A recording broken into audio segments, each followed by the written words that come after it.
Shalom Church, apa kabarnya hari ini? Selamat datang di GBI Puri Indah Online Service. Ibadah hari ini akan dipimpin oleh Pastor Randy Chandradinata. Sebelum memulai ibadah, mari kita siapkan hati dan pikiran kita. Tuhan Yesus memberkati.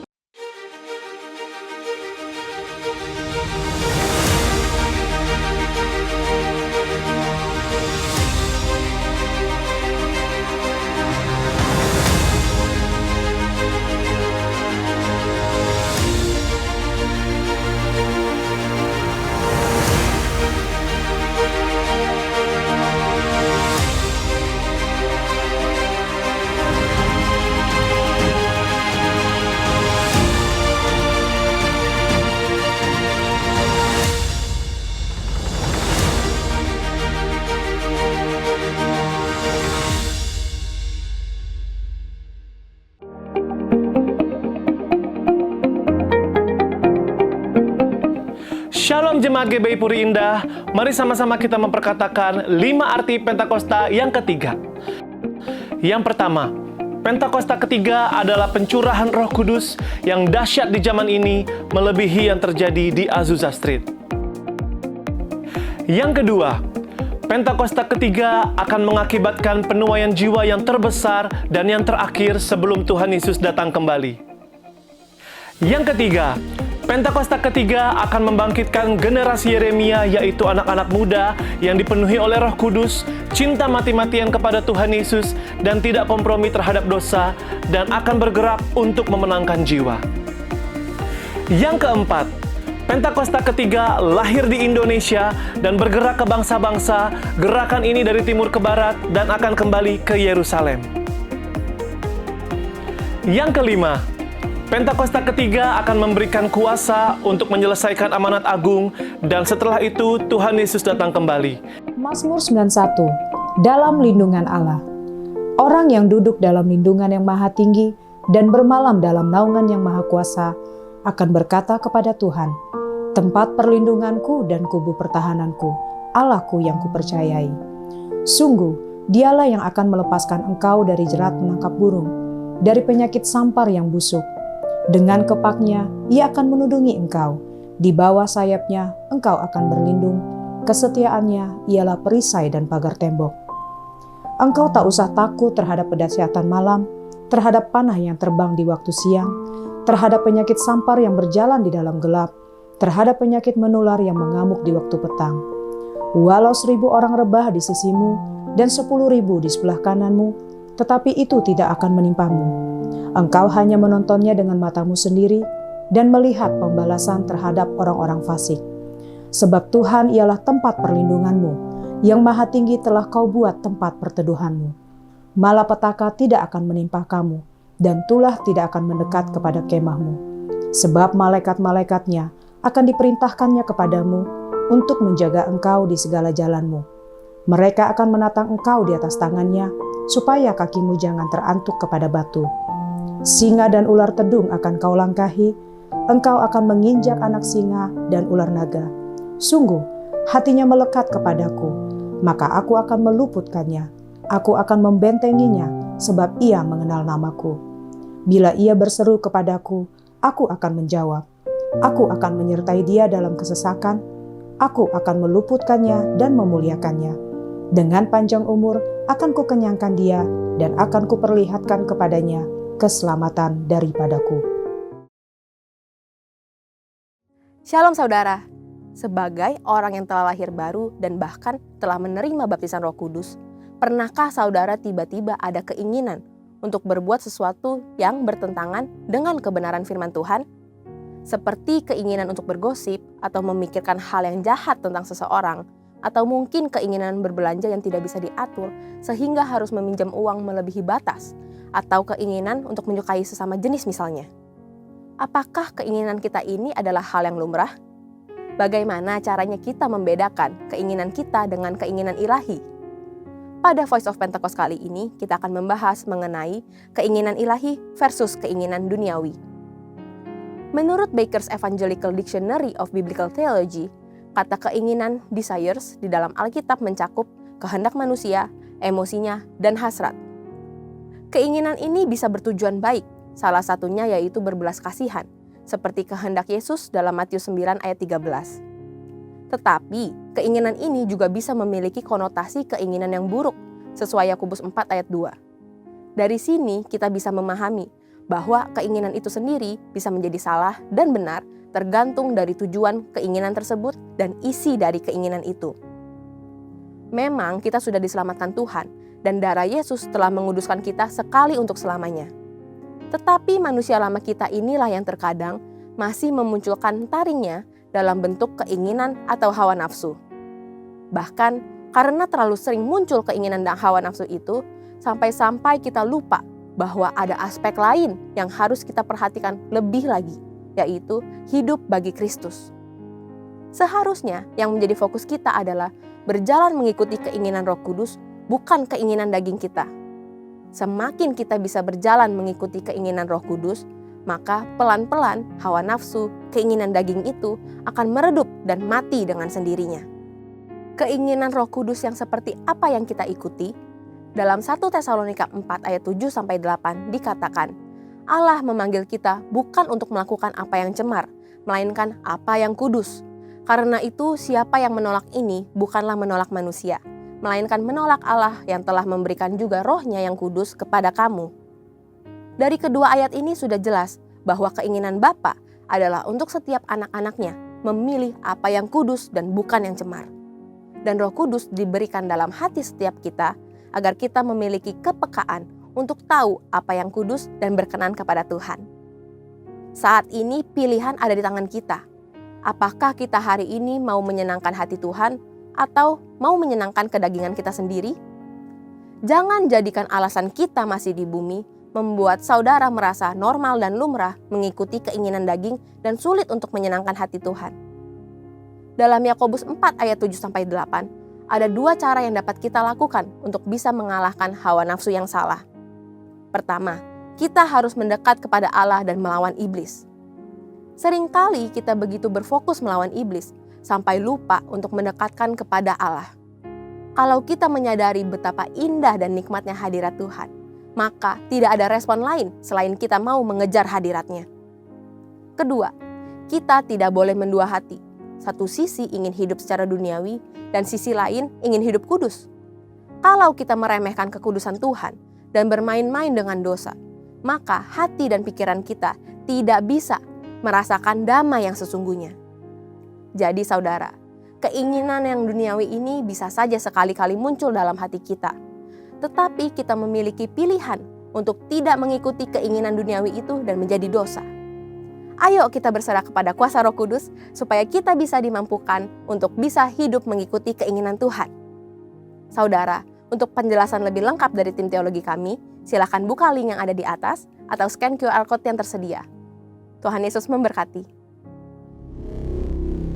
Shalom Bapak Ibu Saudara, apa kabar? Saya bisa lihat tangan-tangan yang diberkati Tuhan, amin. Boleh kita bangkit berdiri sama-sama? Kita berfellowship sebelum kita beribadah siang hari ini. Kasih salam kiri kanan dulu saudara, katakan kata-kata berkat yang menguatkan buat kita semuanya. Haleluya. Cantik banget Siska. Cantik, Marta cantik, juga, jadi karena ada ganteng Tuhan juga, di hatimu. bro. Amin, amin. Haleluya. Saudara siap memuji Tuhan, amin? Amin. Mari sama-sama kita berdoa saudara. Tuhan terima kasih untuk siang hari ini Tuhan, kami bersyukur karena kami ada di tempat ini Tuhan. Siang hari ini Tuhan kami mau datang dengan hati kami yang rindu, hati kami yang haus untuk menyembah Engkau, untuk meninggikan nama-Mu Tuhan. Kami percaya Tuhan bahwa Engkau hadir di tempat ini Tuhan. Dan terlebih lagi Tuhan hadir di setiap hati kami. Terima kasih Tuhan, kami bersyukur, kami mau naikkan syukur kami kepadamu atas pemeliharaanmu dan penyertaanmu yang luar biasa di dalam kehidupan kami. Kami siap untuk menyembahmu Tuhan, kami siap untuk meninggikan nama di atas segala nama. Yang siap menyembah Tuhan sama-sama katakan amin. Silakan duduk kembali saudara dalam hadirat Tuhan.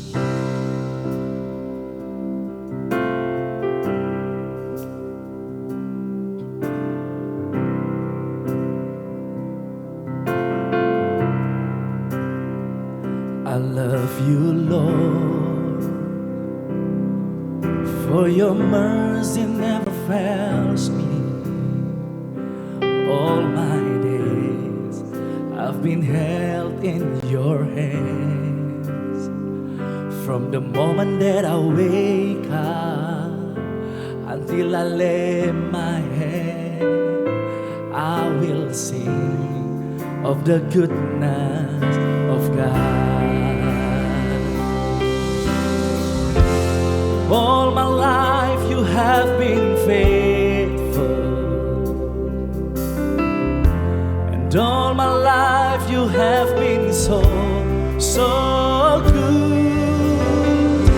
With every breath that I am able, I will sing of the goodness of God. Come on, sing. I love your voice. You have led me through the fire in the darkest night. You were close like no other. I've known you as a father, I've known you as a friend. I will sing of the goodness of God.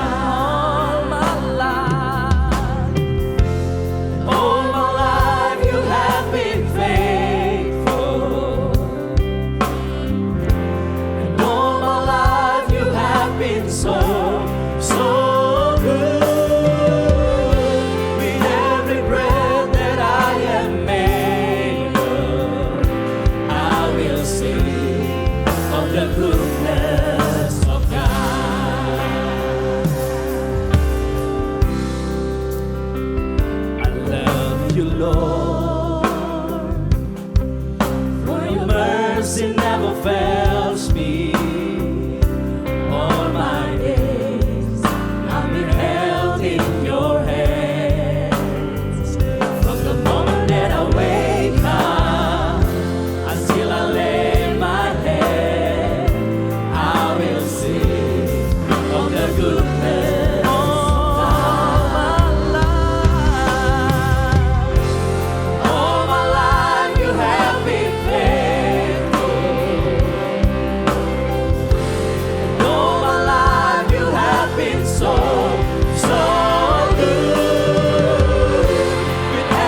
Boleh sekali lagi jemaat HOB dengan rasa syukurmu.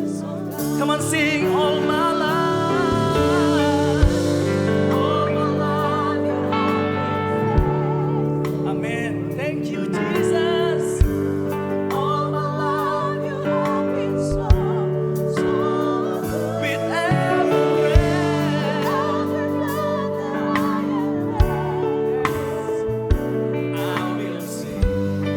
of the goodness.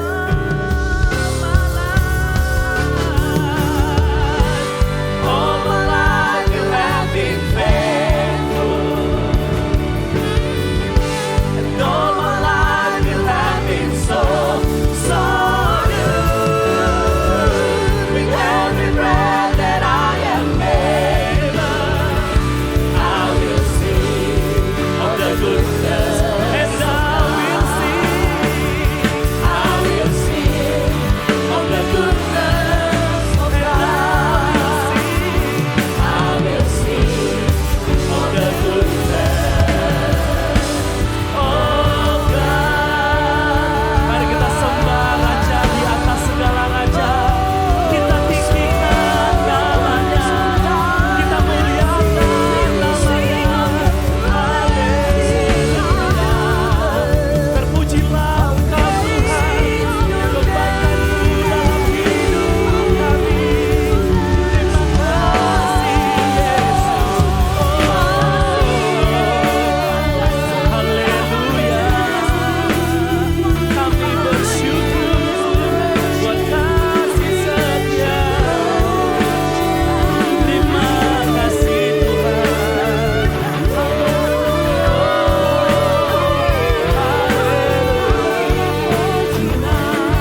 Terima kasih Yesus. Kami bersyukur buat kasih setia-Mu. Kami bersyukur buat anugerah-Mu Tuhan. Terima kasih Tuhan. Terima kasih Yesus. Haleluya. Haleluya. Ralamaya shikala batakana ralamaya shikala ralamaya shikala ralamaya shikala ralamaya shikala ralamaya Kami bersyukur buat kasih setia-Mu, bersyukur buat nafas hidup yang Kau beri Tuhan. Bahkan kami bersyukur buat persoalan hidup kami. Kami bersyukur buat masalah yang kami hadapi. Kami mau bersyukur Tuhan karena kebaikan-Mu.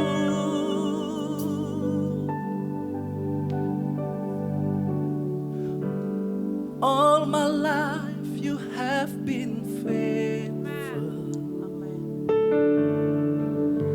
and all my life you have been so good. With every breath that I am able, I will sing of the goodness and all my life. All my life you have been faithful, and all my life you have been so good. With every breath that I am able, oh, I will sing of the goodness of God. I will sing of the goodness and of God. I will sing of the goodness of God. Kemuliaan buat Tuhan kita sekali lagi. Haleluya. Terpujilah Engkau Yesus, Tuhan Raja kami. Mari yang setiap mau bersuka cita, yang mau bersorak, sama-sama kita katakan amin. Sapa sahabat-sahabatnya Tuhan, saya bisa lihat tangan-tangan yang terangkat. Saudara sahabat Tuhan, amin. Kita adalah teman baik Tuhan. Haleluya. I am a friend of God. I am a friend of God. Come on, say. I am a friend of God. He calls me friend. I am a friend of God. Say. I am a friend of God. I am a friend of God. I am a friend of God. He calls me friend. Everybody say. Who am I that you are mindful of me? That you hear me when I call. Is it true that you are thinking of me? How you love me? It's amazing. Who am I? Who am I that you are mindful of me? Amen. That you hear me when I call. Is it true? Is it true that you are thinking of me? How you love me? It's amazing. I am a friend of God. I am a friend of God. I am a friend of God. I am a friend of God. He calls me friend. I am a friend of God. Hallelujah. I am a friend of God. I am a friend of God. He calls me friend. Hallelujah. Everybody say.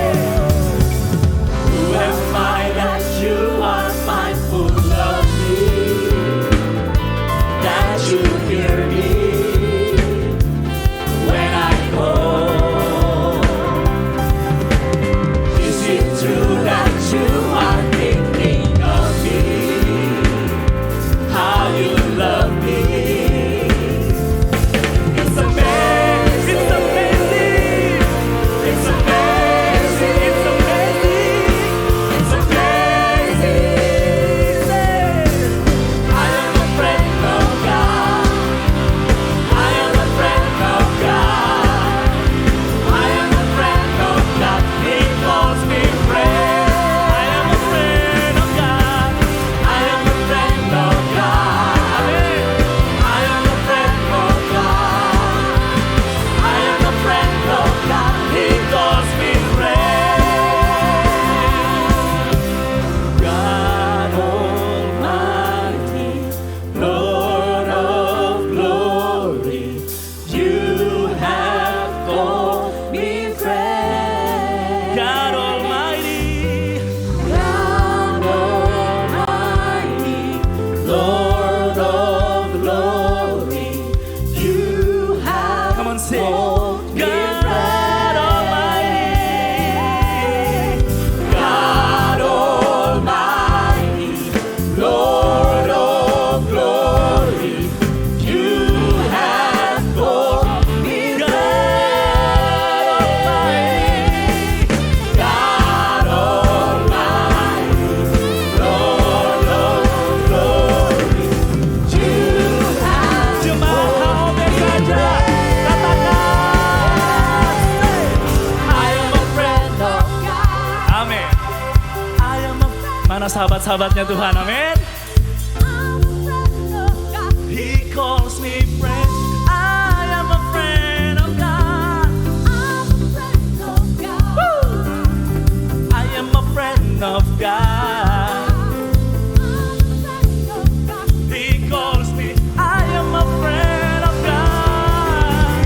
I am a friend of God. I am a friend of God. I am a friend of God. He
sayang kebesaran-Mu dan tak terbanding kekuatan-Mu Tuhan.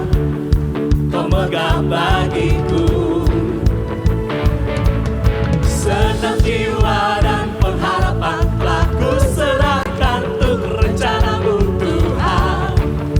Kau Raja atasku, semuanya katakan hanya Kau yang layak ditinggikan. Everybody say ajaib Tuhan, agung dan perkasa. Kau sumber kemenanganku, layak berkuasa, meminta selamanya. Yesus Kaulah Raja mulia. Semua yang percaya katakan, tak terbanding kebesaran-Mu dan tak terbanding kekuatan-Mu Tuhan. Kau megah bagiku segenap jiwa dan pengharapan telah ku serahkan untuk rencana-Mu Tuhan. Kau Raja atasku, hanya Yesus yang layak, hanya Kau yang layak ditinggikan. Semua yang percaya katakan ajaib Tuhan, agung dan perkasa. Kau sumber kemenanganku, layak berkuasa, memerintah selamanya. Yesus Kaulah Raja mulia. Dia Raja yang dahsyat, amin. Dia Tuhan yang perkasa, amin. Amin, Yesus Tuhan. Kau dahsyat Tuhan selama-lamanya. Thank you Lord. Yes Lord. Ajaib Kau Tuhan, agung dan perkasa.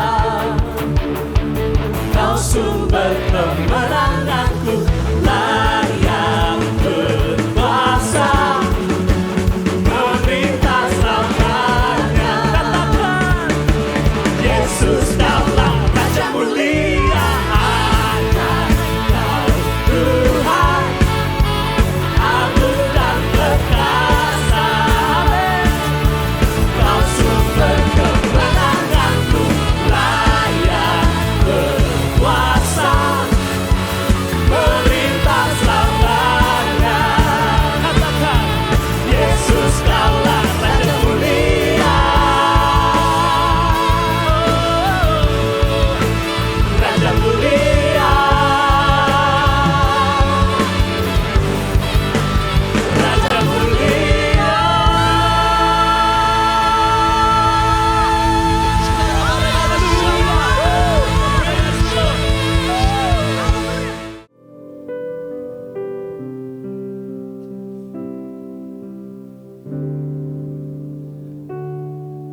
You hold my every moment. You calm my raging seas. You walk with me through fire and heal my disease. I trust in you, Lord. I trust in you. I believe you're my healer. I believe you are all I need. Oh,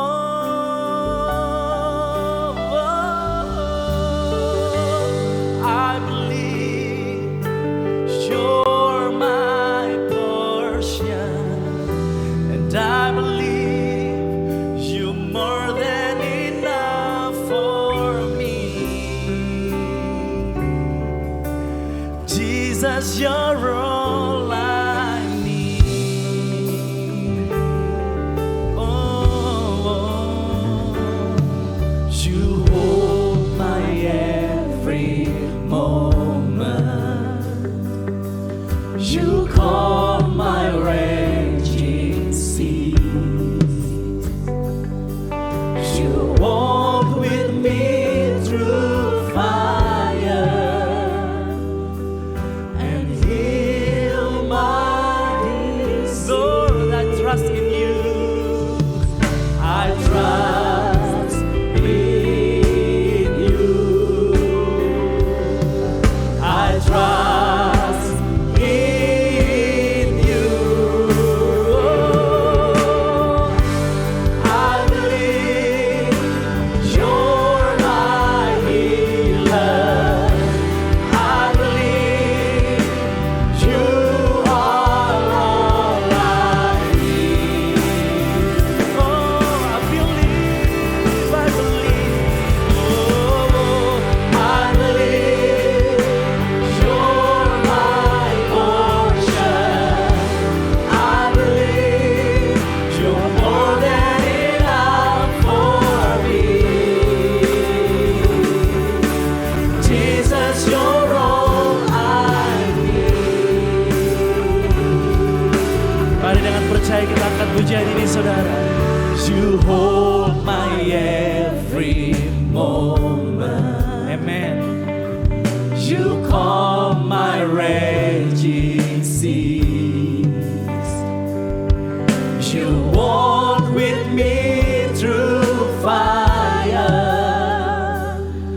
and heal my disease. Dengan iman kita katakan, I trust in you, Lord. I trust in you.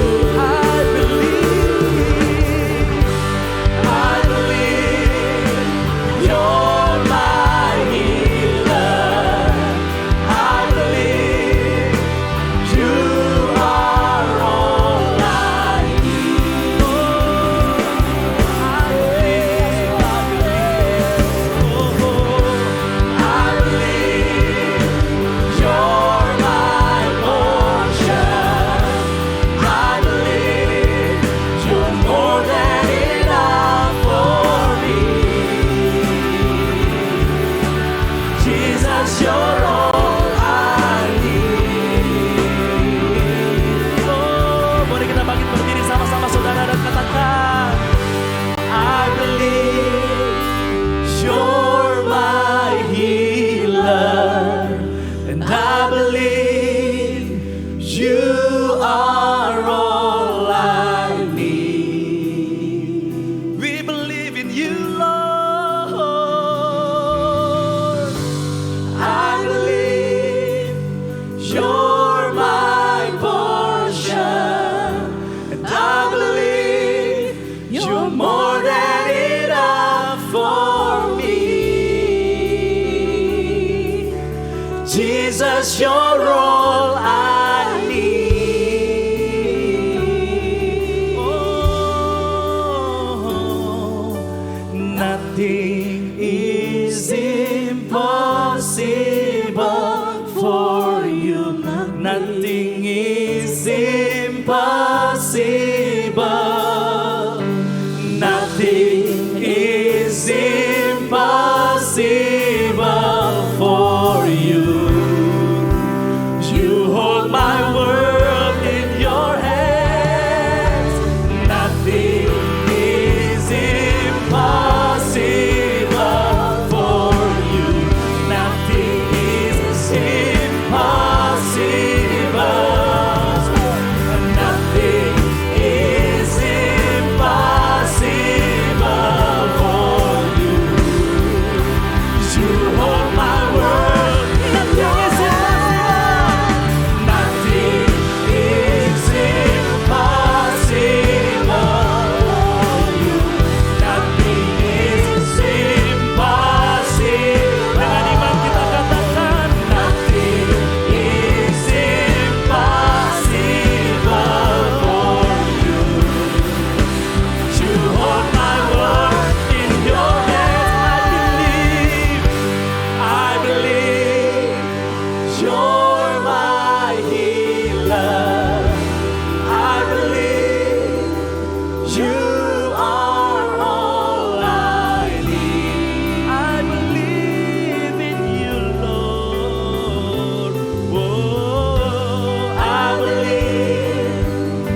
more than enough for me.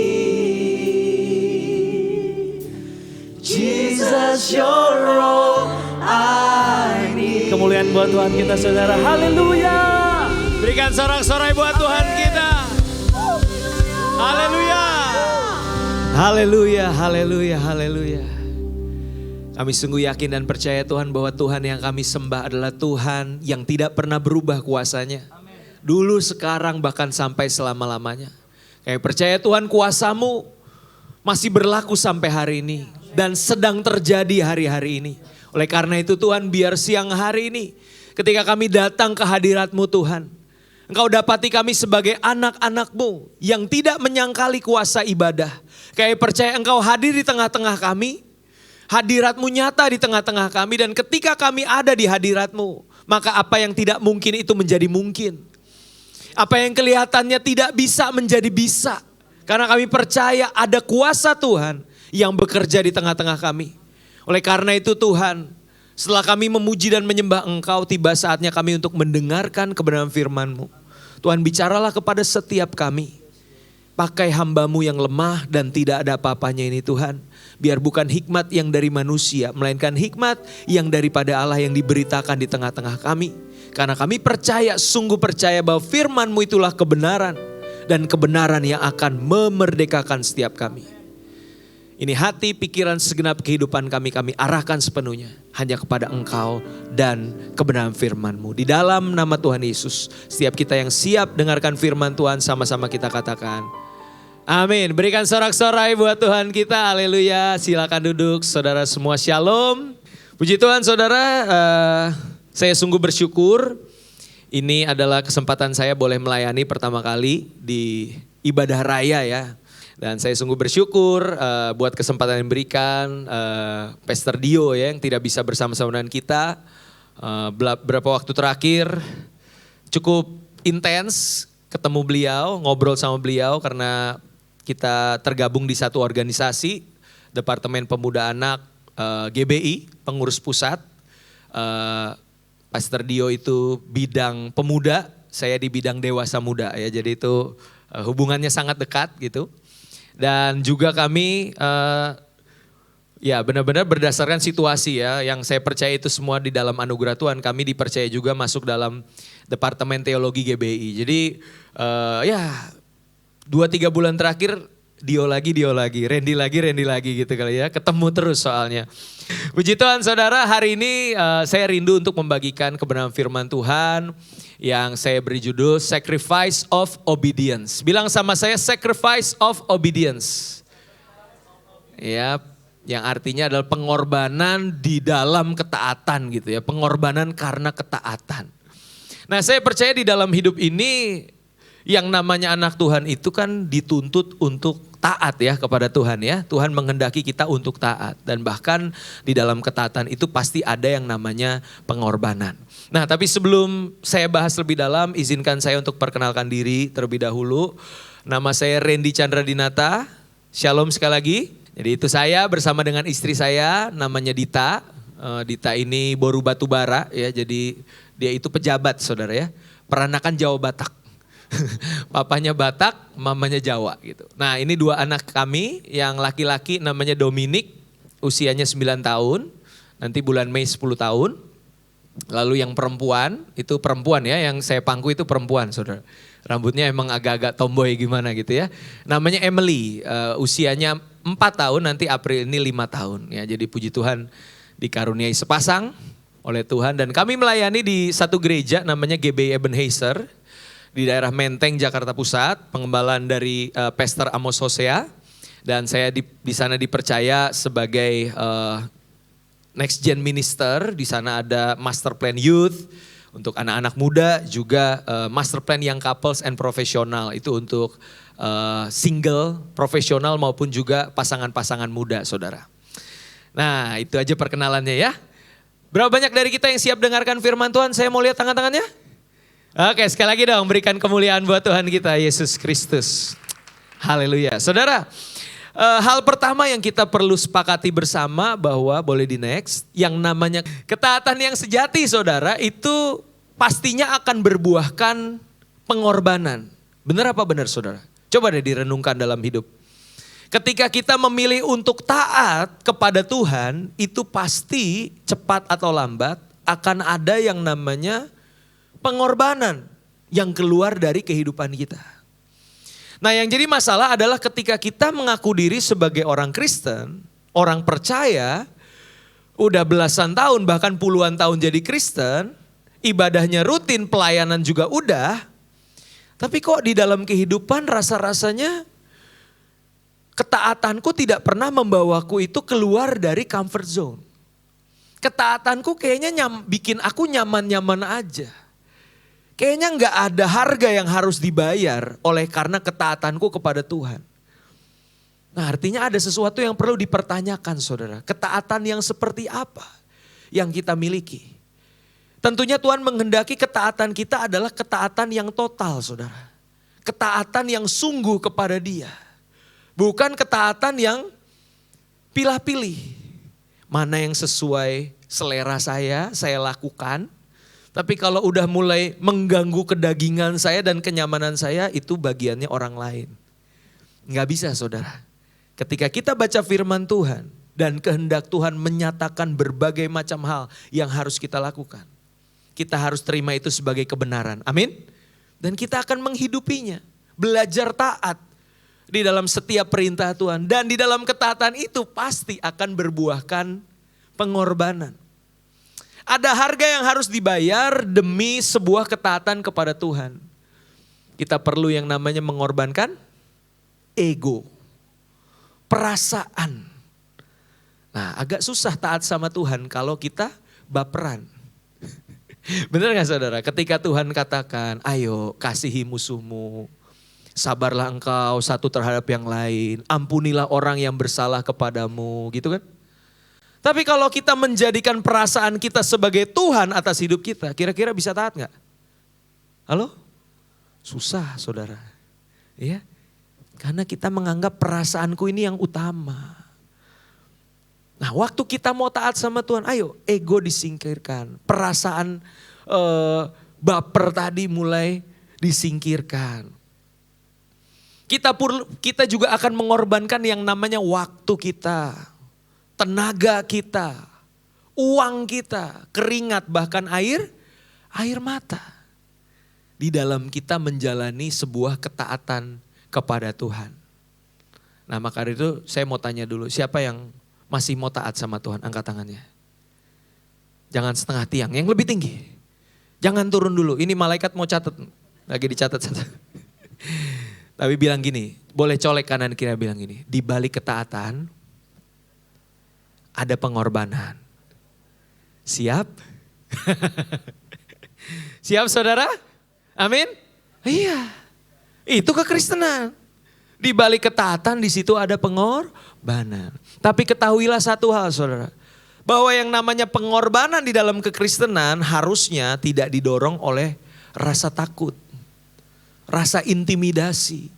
Beban dan keterpaksaan. Ayo udahlah. Daripada nanti gue masuk neraka. Daripada gue nanti dikutuk sama Tuhan. Ya udahlah. Buat taat korban-korban dah gitu. No saudara, pengorbanan yang lahir dari kehidupan kita itu harusnya pengorbanan yang berasal dari hati yang mengasihi Tuhan. Halo? Di dalam kasih tidak ada ketakutan. Jangan sampai pengorbanan kita dilakukan oleh karena intimidasi saudara. No, that's not Christianity. Kekristenan itu core-nya cinta saudara, kasih. Ini yang bedain agama dengan kekristenan. Christianity is about relationship. Adakah kita mengasihi Tuhan saat kita taat kepadanya? Adakah kita mengasihi Tuhan saat kita berkorban bagi Dia? Karena pengorbanan bagi orang yang sayang sama Tuhan itu bukan beban, itu bukan keterpaksaan, itu kesukaan. Bener gak? Cowok-cowok yang lagi ngegebet ceweknya, aduh. Lautan ku seberangi, gunung kan ku daki, bener gak? Rumah ujung ke ujung, gaspol.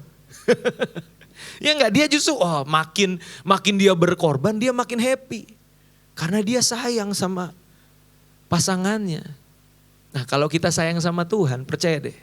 Ketaatan dan pengorbanan itu bukan jadi satu tema yang aduh taat lagi, korban lagi, enggak. Tapi benar-benar kayak excited. Aku mau taat sama Tuhan. Aku mau berkorban bagi Tuhan. Amin saudara? Ya. Nah kita akan belajar beberapa kisah di Alkitab mengenai pengorbanan di dalam ketaatan. Ya minimal ada 3 kisah yang kita mau pelajari pada siang hari ini. Yang pertama adalah kisah Abraham dan Ishak. Ya, Abraham dan Ishak. Saudara, bukan tanpa alasan ketika Abraham itu dikenal sebagai bapak orang beriman, bapak orang percaya. Karena iman dan percayanya Abraham itu diwujudkan lewat ketaatan. Dan bahkan ketaatan ini adalah sesuatu yang ekstrim saudara. Ketika apa? Dia diminta oleh Tuhan untuk mengorbankan anaknya yang tunggal. Yang ketika Tuhan kasih janji ini bahwa engkau akan menjadi bangsa yang besar, keturunanmu nanti akan jadi berkat buat bangsa-bangsa. Itu enggak setahun 2 tahun tiba-tiba Sarah itu mengandung saudara. Ternyata dibutuhkan waktu 39 tahun. Masa penantian Abraham mendapatkan keturunan yang sah dari Tuhan. Dan itu bukan waktu yang sebentar. Anak perjanjian ini setelah dibesarkan, udah mulai beranjak remaja, lagi lucu-lucunya, Abraham lagi sayang-sayangnya, tiba-tiba firman Tuhan bilang, persembahkanlah anakmu bagiku. Coba saudara bayangin perasaan Abraham saat itu. Mungkin dia cross check ulang, ini suara Tuhan apa suara hantu ya? Masa baru dikasih, gue disuruh dikasih lagi, diambil lagi sama Tuhan, kayaknya bukan deh gitu. Ya, tapi yang menarik di dalam Alkitab tidak ada tuh yang namanya ayat-ayat perdebatan antara Tuhan dengan Abraham. Tuhan gak salah Tuhan, tolong direvisi lah kebijakannya ini kok agak-agak aneh ya Tuhan gitu. Enggak ada tuh perdebatan macam itu. Pun Abraham gak ada dicatat, lalu Abraham berkonsultasi dengan Sarah. Gimana nih anak kita korbanin gak? Karena dia tahu jawabannya kan, pasti Sarah akan bilang, no way. Gak boleh ya, aneh-aneh aja kamu gitu kan. Tapi yang dilakukan Abraham apa? Dia berangkat sama Ishak menuju ke Bukit Moria untuk mempersembahkan anaknya yang tunggal itu. Dan saudara bayangkan di dalam perjalanan Ishak nanya sama Abraham, "Pah, ini kayu bakarnya udah ada. Apinya juga udah siap. Tali sama pisaunya juga udah ada. Tapi ada satu yang kurang, Pak. Ini binatangnya mana yang mau dipersembahkan?" Coba saudara bayangin perasaan Abraham saat itu. Jawab apa dia pasti? Speechless, bingung mau jawab apa. Tapi yang menarik Abraham bilang apa? Tuhan yang akan menyediakan. No, bapak orang beriman, makanya dibilang gitu. Tuhan yang akan menyediakan.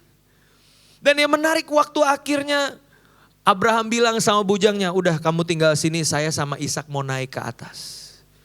Disusunlah mezbah, tali mulai disiapkan, tangannya Ishak diikat. Kalau Ishak itu anak yang gak taat, apa yang dia lakukan? Ih, bapak gue kenapa nih? Udah mulai kerasukan apa nih, masa mau bunuh gue? Bisa gak Ishak lari saudara? Bisa. Abraham nih udah opa-opa loh. Udah berumur, Ishak masih remaja. Kalau dia lari kenceng juga gak kekejar tuh sama Abraham kan. Tapi yang menarik, Ishak itu merelakan dirinya. Dia diem aja tuh saudara, dia tidak melawan. Padahal dia masih muda dan bisa lari daripada Abraham. Nah saudara dengar baik. Bagi engkau yang sudah berkeluarga, punya anak, dengar satu hal. Bahwa imanmu, sadar maupun tidak, itu diwariskan kepada anak-anakmu. Bagaimana engkau beriman kepada Tuhan, bagaimana engkau hidup dalam ketaatan dan pengorbanan kepada Tuhan, itu diwariskan kepada anak-anakmu. So jangan harap anak-anak kita takut akan Tuhan, punya iman, kesetiaan, ketaatan, pengorbanan. Kalau orang tuanya tidak memberikan teladan. Anak seringkali gagal mendengarkan nasihat orang tua. Tapi mereka jarang gagal meniru gaya hidupnya orang tua. So perhatikan saudara ya. Kita belajar dari Abraham dan Ishak bagaimana Ishak meneladani ketaatan Abraham. Dan mungkin waktu dia diikat, waktu dia siap untuk disembelih dalam hatinya. Saya percaya iman papa saya. Dan saya percaya kepada Tuhan yang dipercaya sama papa saya. Nah, itu imannya Ishak, saudara. Dan yang menarik adalah waktu pisau itu siap untuk dihunuskan. Kejadian pasalnya yang ke-22 ayat 12 sampai 13. Saya akan bacakan. Kejadian pasal yang ke-22 ayat 12 sampai 13. Lalu malaikat itu berfirman, jangan bunuh anak itu dan jangan kau apa-apakan dia. Sebab telah ku ketahui sekarang bahwa engkau takut akan Allah dan engkau tidak segan-segan untuk menyerahkan anakmu yang tunggal kepadaku. Lalu Abraham menoleh dan melihat seekor domba jantan di belakangnya yang tanduknya tersangkut dalam belukar. Abraham mengambil domba itu lalu mengorbankannya sebagai korban bakaran pengganti anaknya. Oh, perhatikan saudara ya, bahwa ketika Abraham siap untuk menghuduskan pisaunya itu, ternyata malaikat itu tiba-tiba muncul. Dan Tuhan sudah menguji dan mengenal hati Abraham. Engkau takut akan Tuhan, engkau tidak menyayangkan anakmu yang tunggal. Ya, dan ternyata apa? Yang dipersembahkan itu bukan Ishak, bukan pula Ismail. Sampai sekarang kan masih diperdebatkan, siapa sih itu sebenarnya? Ishak atau Ismail? Bukan dua-duanya. Tapi ada seekor domba jantan yang dipersiapkan. Yang tanduknya itu tersangkut di belukar. Dialah, binatang itulah yang dipersembahkan. Nah, saudara, itu sebenarnya adalah sebuah gambaran. Atau bahasa teologisnya itu tipologi. Dari kedatangan Kristus ribuan tahun kemudian. Ketika Yohanes Pembaptis memperkenalkan Yesus kepada dunia, dia berkata, lihatlah ini anak domba Allah yang menghapus dosa dunia.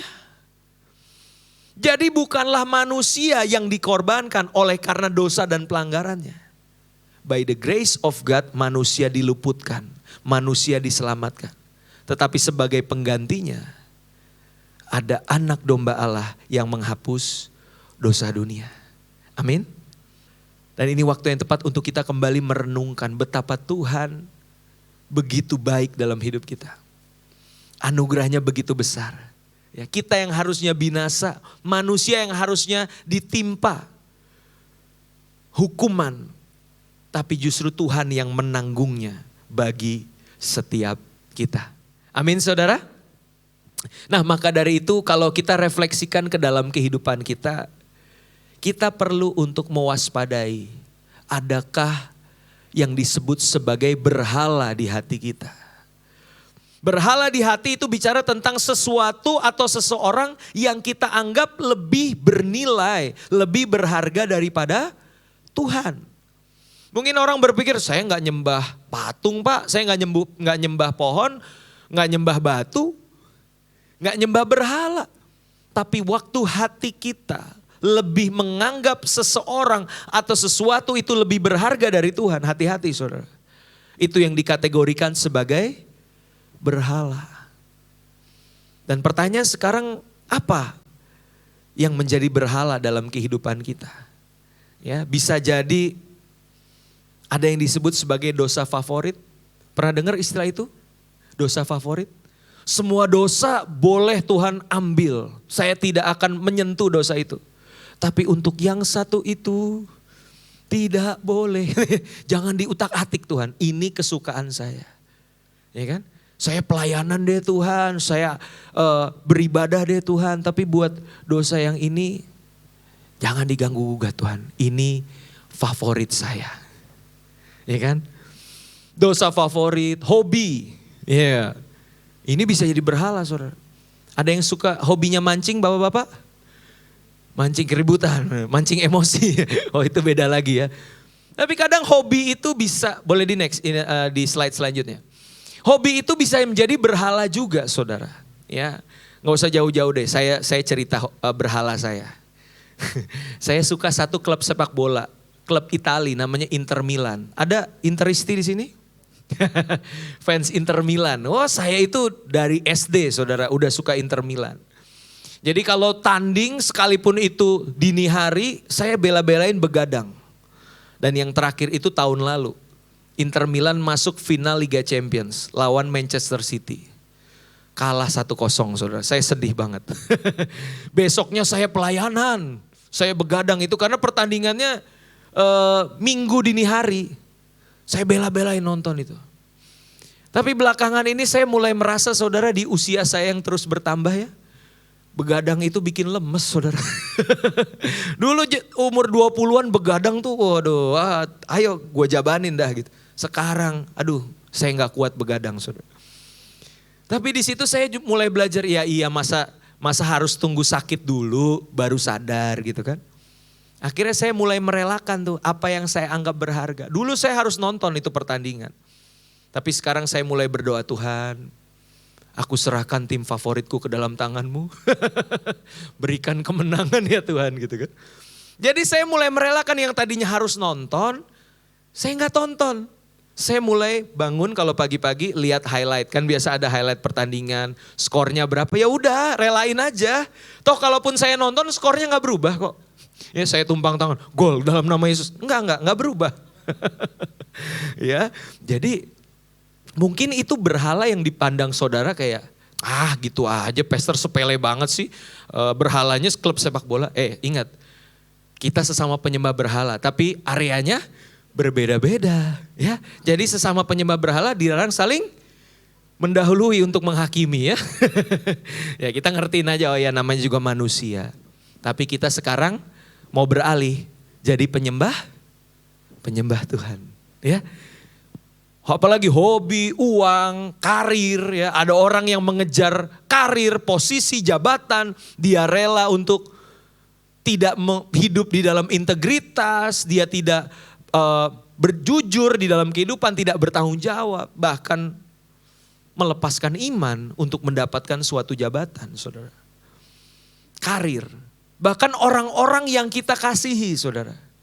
Orang-orang yang dekat di hati kita. Pertanyaan itu punya siapa saudara? Punya kita apa punya Tuhan? Halo? Punya Tuhan. Sekali waktu saya lagi nyetir di perjalanan. Waktu itu anak saya Domi masih balita gitu. Dan lagi happy-happynya punya anak kecil gitu ya. Aduh Tuhan seneng banget. Jadi di jalan aku nyetir sambil ngucap syukur terima kasih Tuhan buat anakku nih yang laki-laki Dominik gitu. Tiba-tiba ada satu suara menggelitik di hatiku. Suaranya bilang gini, kalau Domi aku minta boleh gak? Aku tengging kan dalam nama Yesus, ini suara siapa ini? Gitu. Tapi aku mulai berpikir iya ya, kalau Domi itu punya Tuhan, rela gak aku ketika Tuhan minta? Terus aku dengan egoisnya kan bilang, enggak Tuhan lagi lucu-lucunya nih, lagi gemes-gemesnya, lagi bahagia, aku peluk-pelukin Domi, enggak mau. Terus suara itu datang lagi, dia bilang gini, emang kamu sih gak rela kasih anakmu buat aku. Tapi aku rela kasih anakku yang tunggal buat kamu. Yesus Kristus aku kasih buat kamu. Supaya kamu yang harusnya binasa diselamatkan. Yang tadinya lagi egoisnya tiba-tiba nangis. Makasih Tuhan. Iya, Tuhan udah kasih segalanya buat kita, amin. Amin saudara. Sekarang apa yang kita bisa kasih buat Tuhan? Dan lebih dari sesuatu yang bisa kita relakan untuk persembahkan di hadapan Tuhan. Entah itu uang, waktu, tenaga, air mata kita. Mari kita persembahkan segenap hidup kita. As a living sacrifice. Sebagai persembahan yang hidup. Roma 12 ayat 1. Oleh karena itu, demi kemurahan Allah aku menasihat kamu supaya kamu mempersembahkan tubuhmu sebagai persembahan yang hidup, yang kudus, dan yang berkenan kepada Allah. Itulah ibadahmu yang sejati.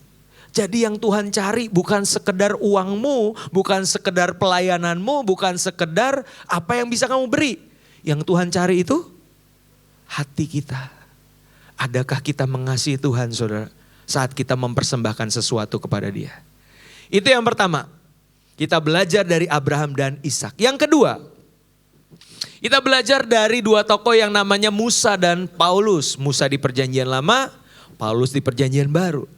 Apa yang membuat dua tokoh ini menjadi relate saudara? Bicara tentang ketaatan dan pengorbanan. Satu kali bangsa Israel itu berbuat dosa kepada Tuhan. Mereka ketika Musa sedang menghadap Tuhan, mereka malah bikin patung lembu emas. Tuhan marah mau menghukum mereka. Tapi perhatikan bagaimana Musa hatinya mengasihi bangsa Israel. Dia rela berkorban bagi bangsa Israel. Dikatakan demikian. Lalu kembalilah Musa menghadap Tuhan dan berkata, bangsa ini telah berbuat dosa besar sebab mereka telah membuat Allah emas bagi mereka. Tetapi sekarang kiranya engkau mengampuni dosa mereka itu, dan jika tidak, apa saudara? Halo? Hapuskanlah kiranya namaku dari dalam kitab yang telah kau tulis. Ini gak salah nih Musa. Dia mempertaruhkan hubungannya dengan Tuhan, jiwanya dia pertaruhkan supaya umat sebangsanya itu tidak dihukum oleh Tuhan. Begitupun dengan Rasul Paulus, Roma 9 ayat 3 dikatakan ketika itu dia menangisi kaum sebangsanya. Kenapa? Karena orang-orang di luar Yahudi sudah percaya Yesus sebagai Mesias. Tetapi justru ironisnya mayoritas orang Israel itu menolak Yesus. Bahkan sampai hari ini mereka tidak percaya Yesus adalah Mesias. Tetapi yang menjadi doa Paulus, bahkan aku mau terkutuk dan terpisah dari Kristus demi saudara-saudaraku kaum sebangsaku secara jasmani. Wow, ini doa yang berbahaya saudara. Ada yang pernah doa gini buat Indonesia? Aku berdoa bagi bangsa Indonesia. Kiranya Tuhan jamah selamatkan bangsa kami.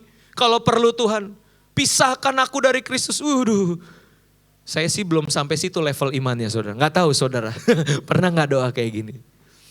Tapi satu hal saudara yang kita bisa pelajari bahwa bahwa iman itu harus disertai dengan kerelaan untuk tidak hidup bagi diri sendiri saudara. Iman yang berkorban. Iman yang berkorban itu adalah iman yang selfless. Boleh di next. Iman yang selfless, tidak mementingkan diri sendiri. Karena orang yang lawannya selfless itu apa saudara? Selfish, egois. Orang yang egois boro-boro berkorban, yang ada makan korban. Tapi kalau dia selfless, dia mulai berpikir apa yang bisa aku korbankan supaya orang lain boleh mengenal dan mengalami Kristus di dalam kehidupannya. Apa yang kita sudah korbankan saudara supaya orang lain boleh mengenal Tuhan? Karena orang yang telah terlebih dahulu merasakan dan mengalami pengorbanan Kristus, maka ia akan berjuang untuk tetap mengasihi dan tidak menyerah sekalipun ia disakiti dan dikecewakan. Paling susah berkorban buat orang yang udah nyakitin hati kita. Bener gak? Karena yang paling berat lebih daripada korban uang, korban tenaga, itu korban perasaan. Kalau perasaan udah terluka, boro-boro mau berkorban, lihat mukanya aja udah males gitu kan. Tetapi balik lagi saudara, kasih dan pengorbanan Kristus yang kita udah terima, itu yang memampukan kita untuk tetap mengasihi dan tidak menyerah untuk berkorban bagi orang lain. Amin. Tapi gak usah ngomongin berkorban bagi orang lain dulu. Menyerahkan nyawa bagi orang lain. Seperti Musa dan Paulus. Pertanyaannya, rela gak kita kehilangan waktu pribadi dan kenyamanan kita untuk menolong sesama yang membutuhkan kehadiran kita saudara? Halo? Rela gak kita kehilangan waktu dan kenyamanan kita saudara untuk bisa melayani orang lain? Karena kalau saudara lihat baik-baik sekeliling, di luar sana, gak usah di luar sana, di dalam sini ada orang-orang yang membutuhkan kehadiranmu. Mereka membutuhkan telingamu untuk mendengarkan keluh kesah mereka, pergumulan hidup mereka. Pertanyaannya, mau gak kita korbanin waktu kita untuk mendengarkan mereka? Saya sama istri punya quality time nonton drakor.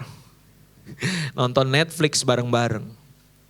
Tapi kalau lagi asik-asik nonton Netflix, ada anak youth yang telepon. Kok gue lagi sedih banget nih, galau. Boleh gak minta waktunya sebentar? Aku kok punya kecenderungan pengen bunuh diri ya kok.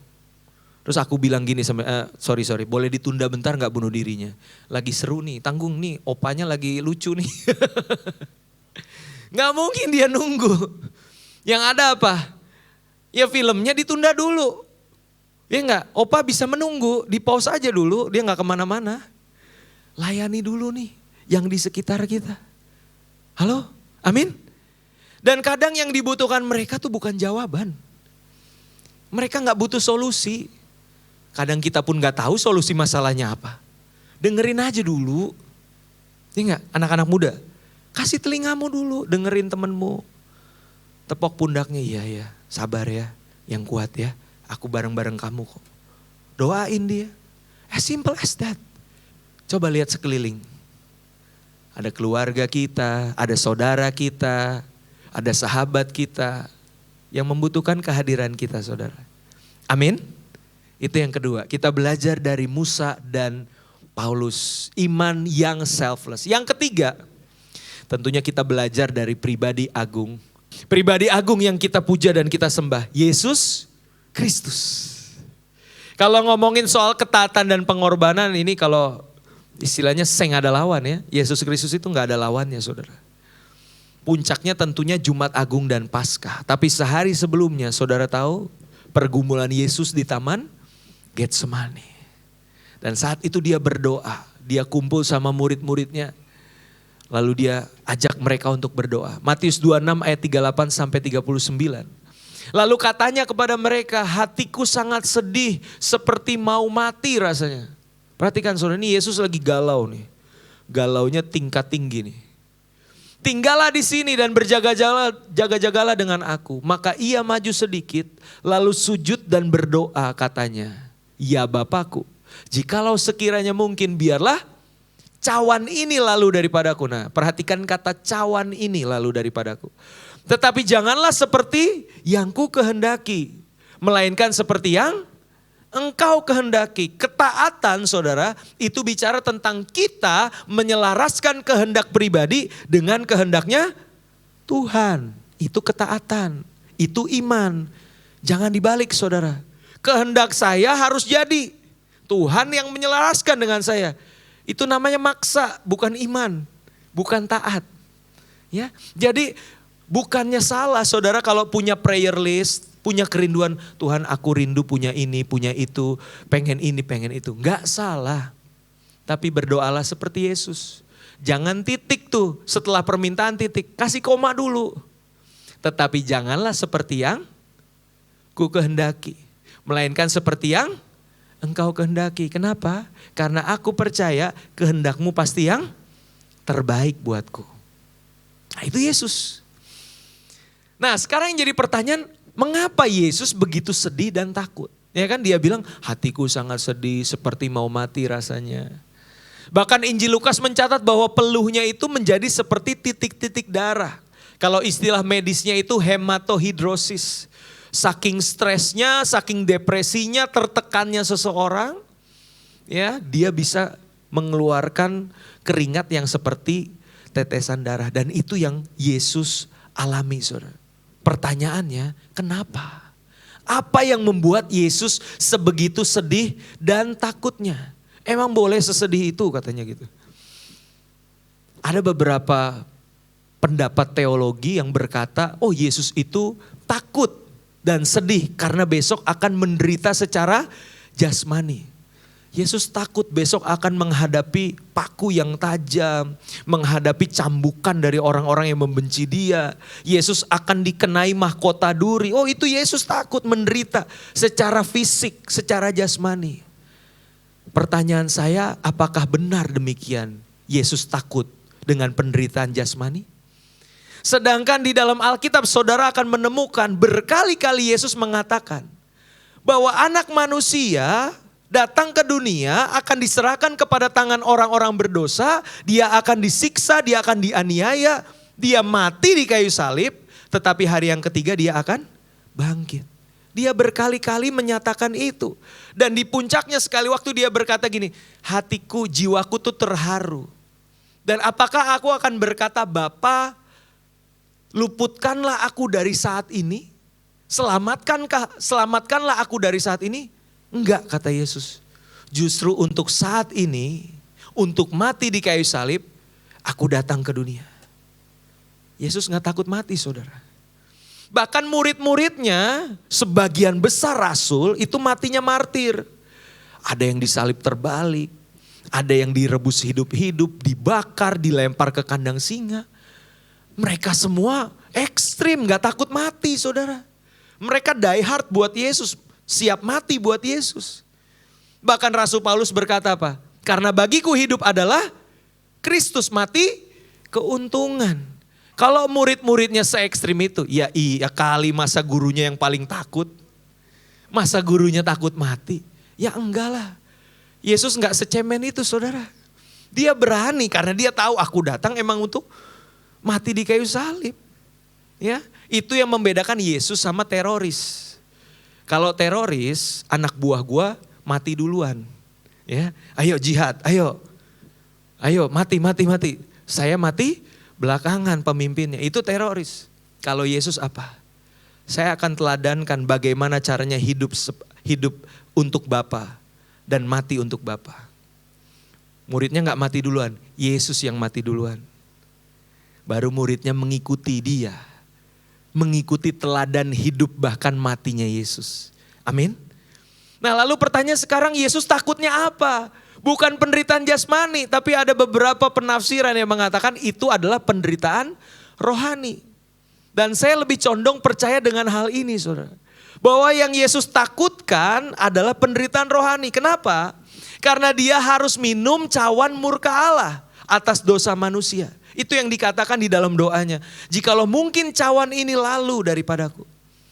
Kenapa Yesus takut akan hal itu? Karena yang pertama, Yesus itu tidak mengenal dosa. Dia tidak pernah melakukan dosa sedikit pun. Tapi di momen penyaliban dia harus menanggung dosa seisi dunia. Dan ketika Yesus menanggung dosa seisi dunia, apa yang terjadi? Dia harus meminum cawan murka Allah dan Bapa untuk sementara waktu harus memalingkan wajahnya daripada Yesus. Maka dari itu Yesus waktu tergantung di kayu salib dia berkata, Eli, Eli, lama sabachthani. Allahku ya Allahku, mengapa engkau meninggalkan aku? Yesus biasa manggil Allahnya itu Bapa, sedekat itu, seintim itu. But somehow waktu Yesus tergantung dia merasa bukan cuma dunia yang menolak dia. Yang berkata salibkan dia. Tetapi surga juga memalingkan wajah daripada dia. He is literally alone. Kalau saudara merasa sendiri, sadarkan dirimu bahwa kamu gak pernah sendiri. Tuhan ada bareng-bareng kamu. Amin. Yesus yang benar-benar sendiri saat itu. Hanya untuk sementara waktu dia terpisah dari Bapa. Dan itu sudah cukup bikin Yesus takut setengah mati. Keterpisahan dengan Bapa. Even itu buat waktu yang singkat. Kenapa saudara? Dari kekal sampai kekal, Bapa dan Anak dan Roh Kudus itu selalu harmonis bersama-sama. Tapi di momen ini, sementara waktu Yesus harus terpisah. Dan itu yang paling ditakutkan oleh Yesus. Penderitaan rohani, terpisah dari Bapanya. Pertanyaan untuk kita semua. Adakah kita setakut itu saat kita harus terpisah dengan Bapa? Atau justru kita bikin dosa, ya kan? Kita merasa ya udahlah, nggak ngerasain hadirat Tuhan, nggak ngerasain, biasa aja udah. Nggak ada rasa takutnya saudara. Kalau Yesus aja setakut itu, bukankah kita juga harusnya menjadikan hubungan kita dengan Bapa itu sebagai sesuatu yang sangat berharga? Ya. Apakah kita sudah menjadikan hubungan dengan Bapa itu sebagai yang terutama saudara? Yang oleh karenanya kalau kita diperhadapkan hubunganku bisa rusak karena dosa. Tapi aku takut kehilangan jabatan, aku takut kehilangan kesempatan bikin dosa. Akhirnya kita memilih untuk menjauh dari Bapa. Sayang sekali saudara. Karena sejatinya tidak ada tempat yang lebih indah selain ada dalam hadirat Tuhan. Menikmati persekutuan dan keintiman dengan Tuhan itu segala-galanya bagi kita. Amin. Karena itu yang berharga bagi Yesus. Dan saya berdoa kita semua sampai ke level ini. Aku mau selalu dekat dengan Engkau. Menikmati hadirat-Mu Tuhan. Lebih daripada apapun juga. Slide terakhir saudara. Biarlah pengorbanan Yesus itu menginspirasi kita untuk senantiasa taat kepada Bapa. Saya tahu gak mudah. Saya tahu bahkan gak mungkin. Tapi biarlah apa? Anugerahnya yang memampukan kita. Bukan dengan kuat gagah kita bisa taat bahkan berkorban kepada Tuhan. Itu semua karena anugerah Tuhan. Amin buat firman Tuhan. Kita berikan kemuliaan buat Tuhan Yesus. Saya undang pemain musik boleh maju ke depan. Saudara boleh bangkit berdiri di hadirat Tuhan. Terima kasih Yesus. Terima kasih Bapa. Makasih Tuhan untuk kasih dan pengorbanan-Mu yang terlalu besar dalam kehidupan kami Tuhan. Kami bangga punya Tuhan yang seperti Engkau. Katakan dengan imanmu, sungguh besar. Sungguh besar pengorbananmu bagiku. Terlalu dalam untuk kami. Terlalu dalam untuk dimengerti. Sungguh besar, sungguh indah yang kau pikirkan tentangku, tak terselami bagiku. Sungguh indah. Katakan sungguh besar. Sungguh besar pengorbananmu bagiku. Terlalu dalam untuk dimengerti. Sungguh besar, sungguh indah yang kau pikirkan tentangku, tak terselami bagiku. Sungguh indah. Saudara, angkat tanganmu di hadirat Tuhan. Katakan dengan segenap hati, sungguh besar Pengorbananmu bagiku. amin Tuhan. bagiku. Terlalu dalam, terlalu panjang, terlalu lebar dan terlalu indah. Kasih dan pengorbananmu bagi kami Tuhan. Di luar pikiran kami sebagai manusia. Yes Lord. Dan terlalu indah apa yang kau pikirkan tentang kami. Rancangan-rancangan yang ada padamu mengenai kami. Bukan rancangan kecelakaan, melainkan rancangan damai sejahtera. Hari depan yang penuh dengan harapan. Tangannya menjamin hidupmu. Tangannya memegang engkau dengan perkasa, dengan penuh kasih. Sungguh indah. Oh, sungguh besar. Sungguh besar pengorbananmu bagiku. Terlalu dalam untuk dimengerti. Sungguh besar.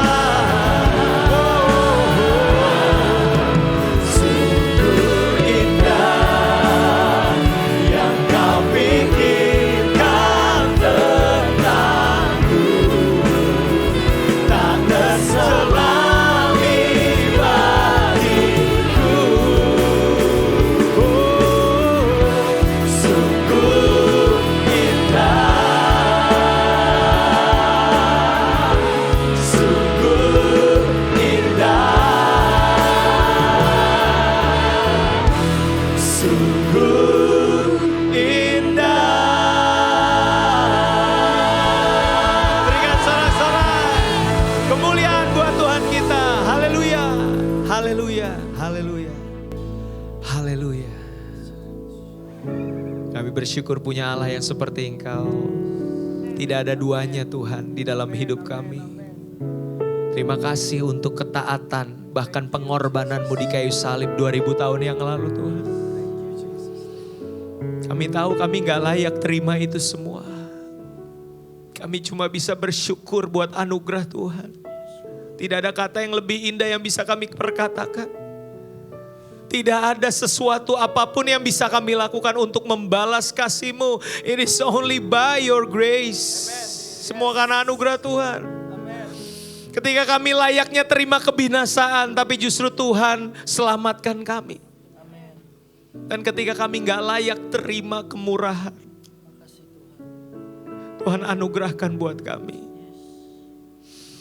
Biarlah cinta dan pengorbanan-Mu yang membuat kami taat, yang memotivasi kami, yang mendorong kami dari dalam keluar untuk kami bilang, Tuhan, this is my life Lord. I want to live for you. I want to serve you more. I want to love you more. Tuhan, Engkau yang kenal hatiku. Tuhan yang selidiki hatiku. Ketika Yesus bertanya sama Petrus, Petrus, Simon, adakah engkau mengasihi aku lebih daripada semua ini? Kalau hari ini Tuhan pertanyakan pertanyaan yang sama kita, apa jawab kita di hadapannya? Do you love me more than this? Apakah engkau mengasihi aku lebih dari semua ini? Jawab jujur di hatimu. I love you Lord. Randy, do you love me? I love you Lord. Randy, do you love me? You know my heart, I love you. I love you more than anything Lord. Cintaku gak sempurna Tuhan, tapi tolong sempurnakan dengan cinta-Mu. Yes. Rohku terbatas, tapi roh-Mu tidak terbatas. Kuasai hati dan pikiranku Tuhan. Sikarapata karabaya sikarapata. Orabata karabaya sikarabata karabaya. Sikarapata karabata karabaya sikarabata karabata. Orabata karabaya sikarapata karabata karabaya sikarapata. Biar hati kami selalu terpaut sama hati-Mu Tuhan. Biar Engkau dapati setiap ketaatan kami, bahkan pengorbanan kami itu bukan karena disuruh orang, bukan karena keterpaksaan.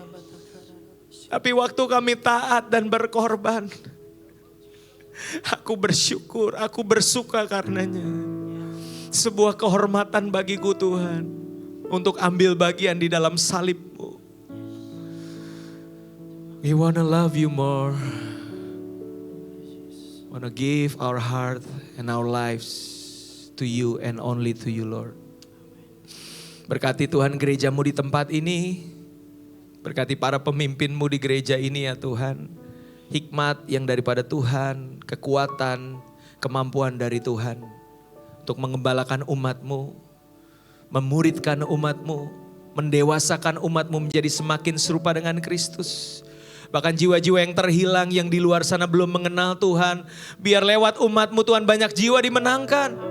Banyak jiwa diselamatkan. Penuaian di akhir zaman Tuhan kami percaya.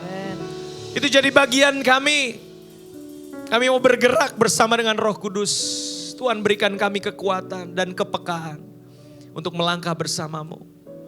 Aku berdoa buat setiap masalah pergumulan tantangan di kehidupan umat-Mu Tuhan. Kami percaya bersama Yesus kami lebih daripada pemenang. Amen. Kami cakap menanggung segala perkara. Kami aman, kami tenang. Amen. Karena Tuhan bersama-sama dengan kami. Amen. Terima kasih Tuhan Yesus. Kami terima setiap berkat-Mu siang hari ini dengan penuh sukacita dan ucapan syukur. Dalam nama Tuhan Yesus. Semua yang diberkati Tuhan sama-sama kita katakan. Amin. Berikan sorak-sorai buat Tuhan Yesus. Silakan duduk.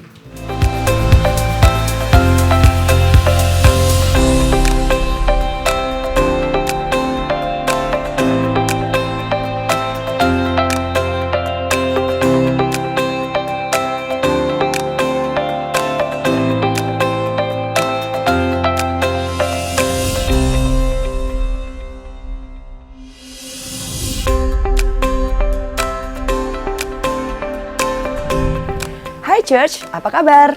Berikut adalah pengumuman GBI Puri Indah untuk 1 minggu ke depan. Pada tanggal 18 April ibadah WC diliburkan dan ibadah akan diadakan kembali pada tanggal 25 April 2024 jam 10 pagi di GBI Puri Indah Mall dengan pembicara Pastor Ani Pangelah. Shalom para wanita-wanitanya Tuhan, GBI Puri Indah kembali mengadakan acara Healing Movement Camp khusus untuk para wanita. Acara ini diadakan pada hari Kamis 23 Mei 2024 pukul 9 pagi sampai dengan 3 sore disertai dengan makan siang. Usia minimum 30 tahun dan pendaftaran gratis ya. Karena tempat terbatas, silahkan daftarkan diri Anda di counter ibadah raya di cabang masing-masing. Terima kasih, Tuhan Yesus memberkati. Your presence is heaven to me. Engkau yang melakukan segala perkara di tengah kesesakan kami, di tengah kegalauan kami, di tengah segala ya Tuhan kerudungan hati kami, di tengah segala kesusahan kami, segala kan dosa kami, segala kan keresahan hati kami. Engkau ada di sana. Bagi jemaat yang ingin menikmati malam pujian dan penyembahan, yuk hadir di ibadah Integrate Prayer yang selalu diadakan setiap hari Selasa jam 7 malam di GBI Puri Indah. Sama-sama kita rasakan hadirat Tuhan dan rasakan kemenangan di dalam Tuhan Yesus. Seperti rusa rindu, sungaimu jiwaku rindu engkau. Bagi para jemaat yang berusia 55 tahun ke atas dan ingin memiliki komunitas rohani, yuk hadir di ibadah kristal yang diadakan setiap hari Rabu terakhir jam 10 pagi di GBI House of Blessing. Ajak semakin banyak teman-teman Anda untuk merasakan hadirat Tuhan bersama-sama. Demikian pengumuman dari kami. Happy Sunday, God bless Indonesia. Mari kita angkat tangan kita. Kami percaya Tuhan, Engkau memberkati kami dalam segala sesuatu yang kami lakukan. Tuhan Yesus, pekerjaan, bisnis, usaha, sekolah. Tuhan, Engkau yang menyinari kami dengan wajah-Mu. Dan Engkau yang memberi kami kasih karunia-Mu, Tuhan. Terimalah berkat dari Allah Bapa, kasih karunia dari Yesus Kristus, Tuhan kita, dan persekutuan dengan Roh Kudus. Mulai hari ini sampai Maranatha, Tuhan Yesus datang yang kedua kali menjemput kita semua. Di dalam nama Tuhan Yesus Kristus, mari jemaat Tuhan sama-sama kita katakan amin.